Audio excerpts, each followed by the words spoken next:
মধ্যমগ্রামে মহিলাকে খুনের ঘটনার দ্বিতীয় পর্যায়ের পুনর্নির্মাণ করল মধ্যমগ্রাম থানা। মধ্যমগ্রামের বীরেশপল্লীর বাড়িতে সুমিতা ঘোষকে খুনের পর ধৃত ফাল্গুনী এবং আরতি ঘোষ ধারালো অস্ত্র ট্রলিতে ভরে পাশের পুকুরে ফেলেছিল। কিভাবে ধারালো অস্ত্র ট্রলিতে ভরে ধৃতরা কোন পথে নিয়ে যায় পুকুরে, সেই ঘটনার পুনর্নির্মাণ করল পুলিশ। ফাল্গুনী এবং আরতি তাদেরকে পুলিশের হেফাজতে নিয়ে ইতিমধ্যেই একাধিক তথ্য পেয়েছে তদন্তকারী আধিকারিকরা, এবং তারপরে সেই যেদিন মৃতদেহ নিয়ে যাওয়া হয় সেদিন কিভাবে নিয়ে যাওয়া হয়েছিল গোটা ঘটনার পুনর্নির্মাণ করলো মধ্যমগ্রাম থানার পুলিশ।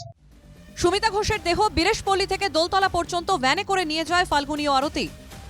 সকালে এক ভ্যান চালককে ডাকা হয়েছিল এবং সেই ভ্যান চালককে সঙ্গে নিয়েই বীরেশপল্লী থেকে দোলতলা পর্যন্ত যায় পুলিশ। যে ট্রলিতে সুমিতা ঘোষের দেহ নিয়ে যাওয়া হয়েছিল সেই রকম আরেকটি ট্রলি ভ্যানে তোলা হয়। টাকা কত ঠিক হয়েছিল? ঠিক হয়নি, 130 টাকা দিয়ে। 30 টাকা দিয়েছিল ভারী ব্যাগ বলে। ভারী ব্যাগ তারপরে চালিয়ে এসে মধ্যমগ্রামের দোলতলা থেকে ট্যাক্সি করে আহেরিটোলায় কুমোরটুলি ঘাটে সুমিতা ঘোষের দেহ নিয়ে যায় ফাল্গুনী ও আরতি।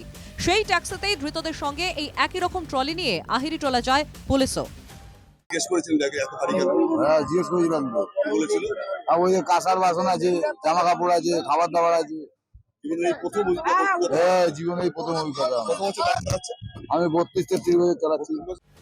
দুপুর 1:45 নাগাদ ফাল্গুনী এবং আরতি ঘোষকে নিয়ে কুমোরটুলি ঘাটে পৌঁছায় তদন্তকারী অফিসাররা।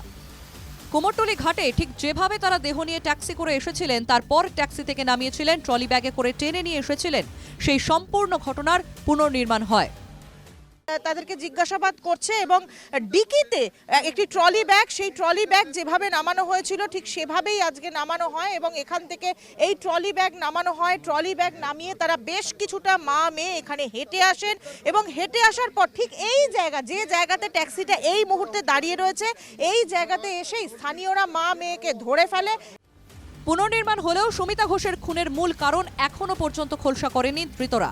পাশাপাশি তৃতীয় কারো যোগ রয়েছে কিনা তাও খতিয়ে দেখছে পুলিশ। দীপঙ্কর ভৌমিক এবং দেবারতী ঘোষের রিপোর্ট, NKTV বাংলা।